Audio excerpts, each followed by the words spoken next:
Buenos días, hermanos en Cristo y María.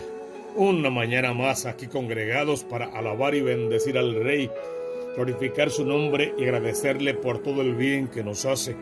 Colocar nuestro corazón a la altura de su corazón y pedirle que nos guarde allí como en el sagrario, y que esta mañana sea de grandes bendiciones para todos nosotros. Que el Espíritu de Dios llene tu vida. Llena mi vida, llena mi alma, llena mi ser. Espíritu de Dios, cántale bonito. Déjale que toque tu corazón. Que esta mañana sea de bendiciones. Que el Señor venga a sanar tu existencia. Pídeselo con amor, lléname, lléname. Díselo bonito al Señor, lléname, lléname. Adórale en espíritu y en verdad. Santo eres, mi Jesús. El poder, el honor y la gloria te pertenecen.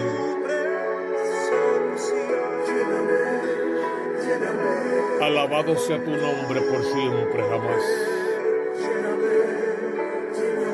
Porque tú eres el Dios de promesas cumplidas.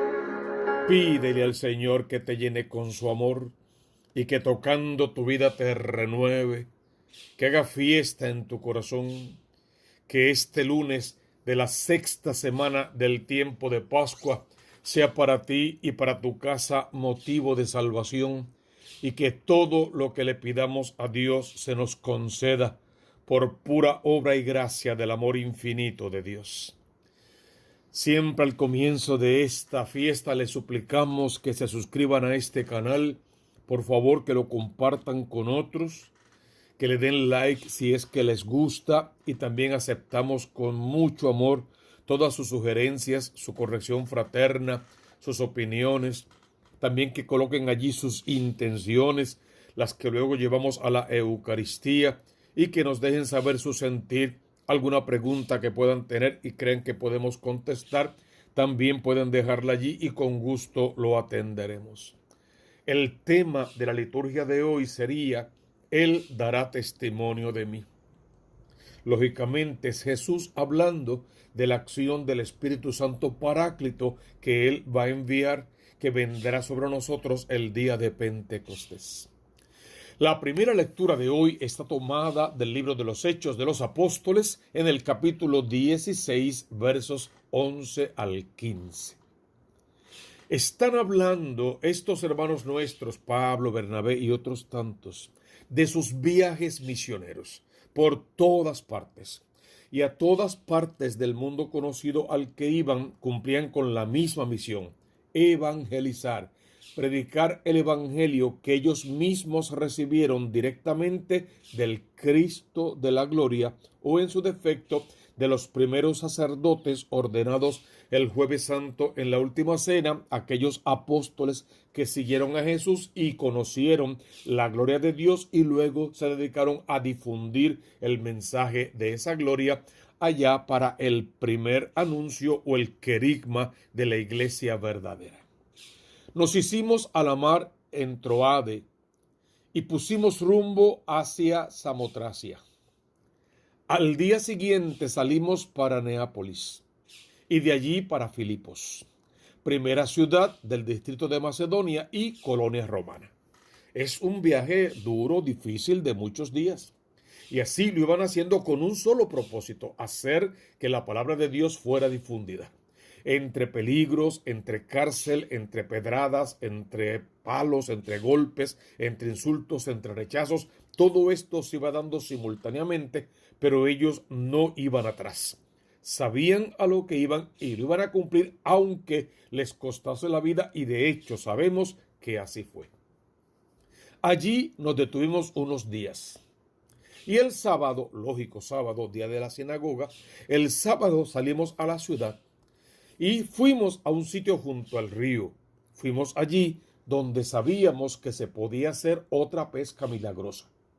Solo que esta vez no íbamos a pescar peces o pescados para comer, para sobrevivir o para vender, sino íbamos a pescar almas para Dios desde el mandato: yo los haré pescadores de hombres. Pues allí, a ese lugar junto al río, tiraron las redes, porque pensábamos que allí había un lugar de oración.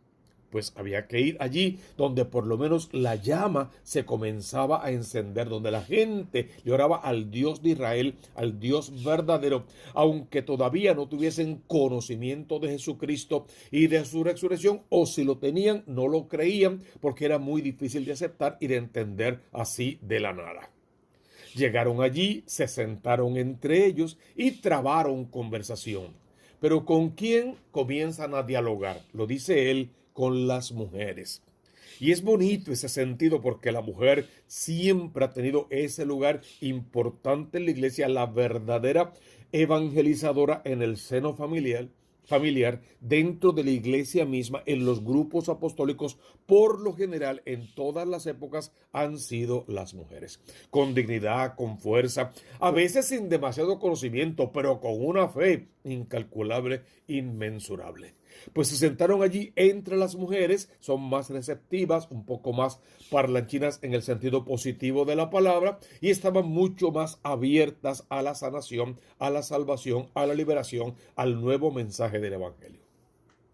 Estando allí, predicaron con poder, como era su costumbre. Y una de ellas nos da el nombre, se llamaba Lidia, natural de Tiatira. Era una vendedora de púrpura, o sea, tenía algunos recaudos definitivamente. Y esta mujer tenía una característica más importante que ser vendedora de púrpura y ser de la ciudad de Tiatira. ¿Cuál era esa característica? Que adoraba al verdadero Dios, al Dios de Israel, al Dios de Moisés, al Dios verdadero. Y esta mujer estaba escuchando con atención. ¿Qué pasó? Pablo, Bernabé y los demás predicaban, hacían su misión. Pero dice la palabra: el Señor, no Pablo, no Bernabé, el Señor le abrió el corazón para que aceptara lo que Pablo decía. Otra vez, ¿qué es lo más que Pablo puede llegar a decir? Siervo inútil, solo hiciste lo que tenías que hacer.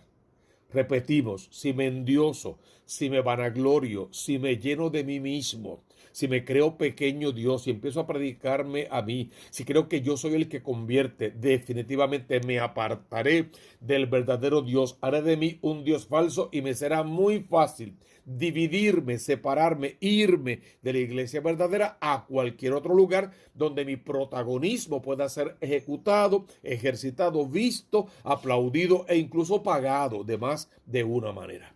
Por eso la lectura al principio comienza diciendo claramente: esta mujer estaba escuchando. Pablo estaba predicando con poder, pero el Señor, solo el Señor, le abrió el corazón para que aceptara lo que Pablo decía, porque Pablo estaba hablando de la gloria de Dios, de las maravillas de Dios, de las promesas de Dios. Si Pablo hubiese estado hablando de él mismo, si hubiese estado predicando a él, definitivamente Dios no habría suscitado en el corazón de esa mujer una apertura. Había una perfecta combinación entre el que envía, el enviado y el receptor, y así es como se da la verdadera evangelización.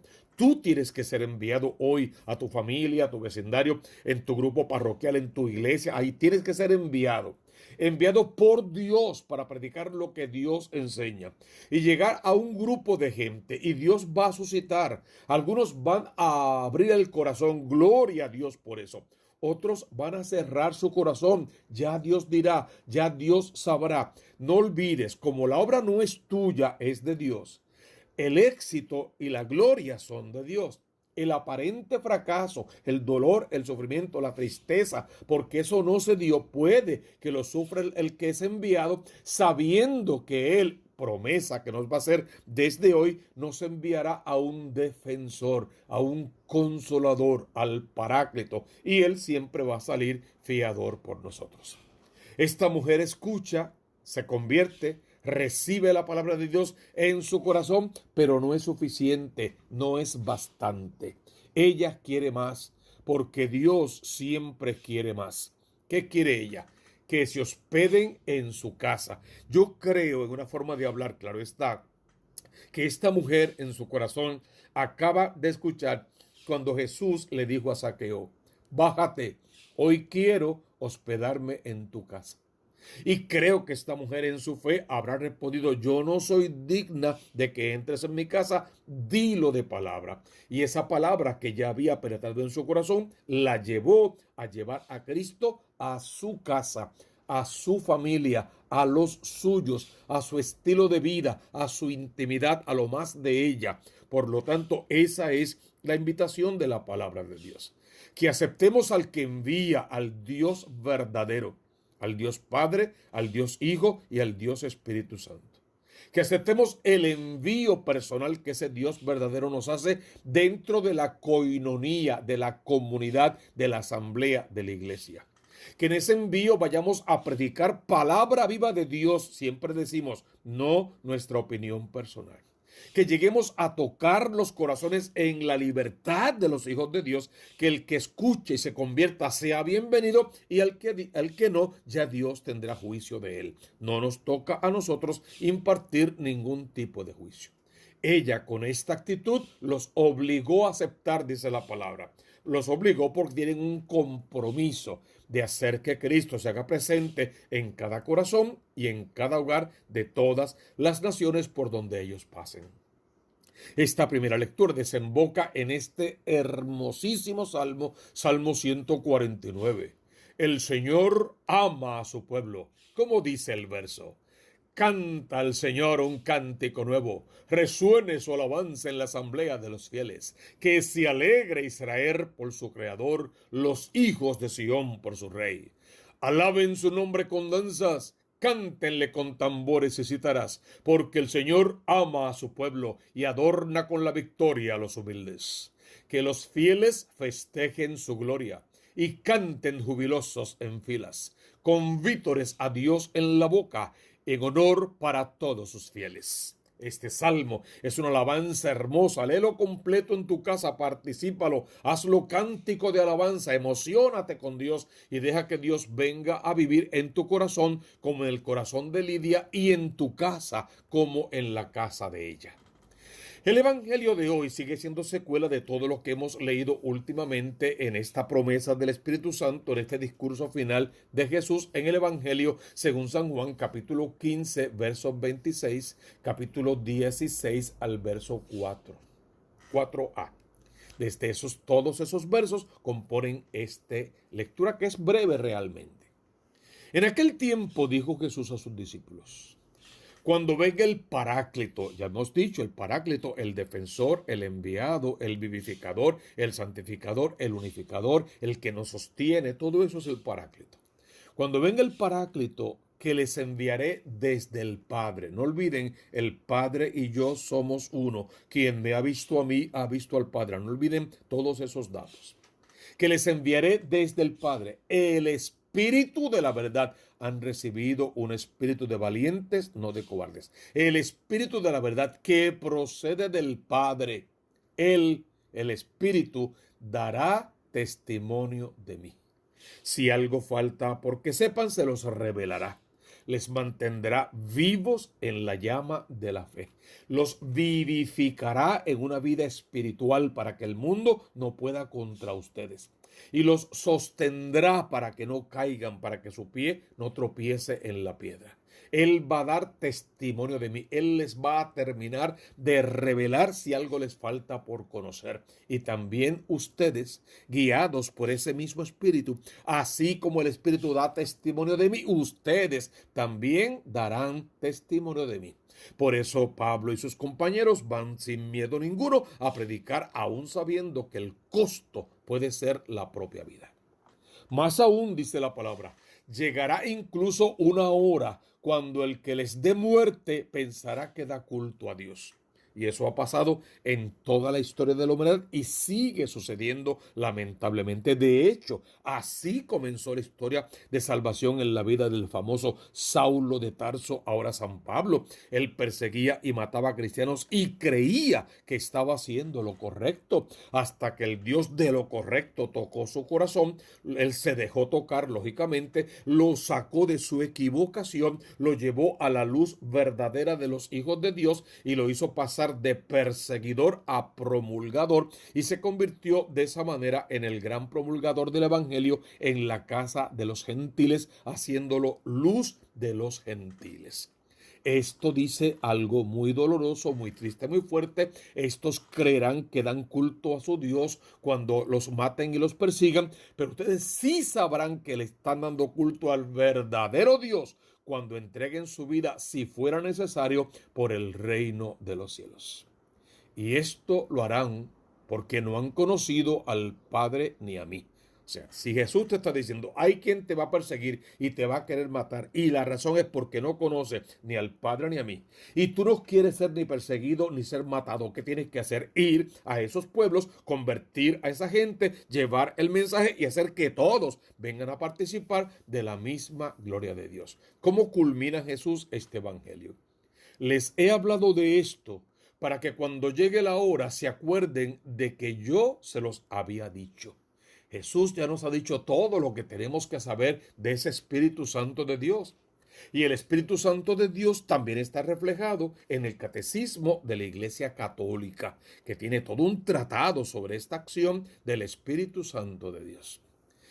Nadie conoce lo íntimo de Dios sino el Espíritu de Dios, dice la primera carta de los Corintios en el capítulo 2, verso 11. Nadie conoce lo íntimo de Dios sino el Espíritu de Dios. Pues bien, su Espíritu que lo revela nos hace conocer a Cristo, que es su verbo, su palabra viva, pero no se revela a sí mismo. El que habló por los profetas nos hace oír la palabra del Padre, pero a él no le oímos, no le conocemos, sino en la obra mediante la cual nos revela al Verbo y nos dispone a recibir el Verbo en la fe. El Espíritu de verdad que nos desvela a Cristo no habla de sí mismo. Juan 16:13. Un ocultamiento tan discreto, propiamente divino, explica por qué el mundo no puede recibirle, porque no le ve ni le conoce, mientras que los que creen en Cristo le conocen, porque Él mora en ellos, dice Juan 14:17. La Iglesia, comunión viviente en la fe de los apóstoles que ella transmite, es el lugar de nuestro conocimiento del Espíritu Santo. Conocemos al Espíritu Santo en las escrituras que Él mismo ha inspirado. Lo conocemos en la tradición de la cual los padres de la Iglesia son testigos siempre actuales, siempre presentes. Lo conocemos en el magisterio de la Iglesia que el Espíritu Santo de Dios se encarga de asistir. Lo conocemos en la liturgia sacramental a través de sus palabras y símbolos, en donde el Espíritu Santo nos pone en comunión con Cristo. Lo conocemos en la oración en la cual Él intercede por nosotros. Lo conocemos en los dones y carismas y ministerios mediante los que se edifica la iglesia verdadera. Lo conocemos en los signos de vida apostólica y misionera, de lo cual todos somos participantes. Y lo conocemos en el testimonio de los santos, a lo que también tú y yo estamos llamados, donde el Espíritu manifiesta su santidad y continúa la obra de la salvación. Por lo tanto, el Espíritu se nos revela en todas esas cosas, actúa en todas esas realidades y nos invita a ser testigos de toda esa verdad. No nos quedemos huérfanos porque Él no quiere dejarnos huérfanos. Por el contrario, abramos el corazón a la efusión de ese Espíritu, estemos disponibles a recibirlo como nuestro único Dios y dejemos que Él venga a hacerlo todo en nosotros. Entonces podemos rezar como bien sabemos. Ven, Espíritu Santo, llena los corazones de los fieles, enciende en ellos el fuego de tu amor. Envía, Señor, tu Espíritu, todo será de nuevo creado, se renovará la faz de la tierra. Oh Dios, que has iluminado los corazones de los fieles con la luz del Espíritu Santo, haz que guiados por ese mismo Espíritu, saboremos las dulzuras del bien y gocemos siempre de sus divinos consuelos. Por Cristo nuestro Señor.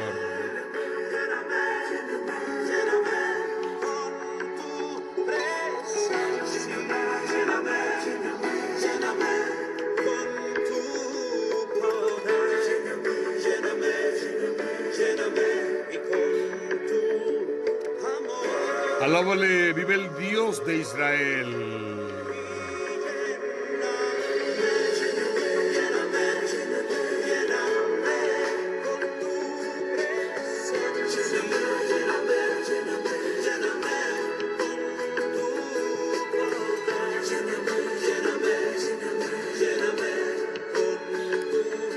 Que seas bendecido, hermano, en el nombre del Padre, y del Hijo, y del Espíritu Santo.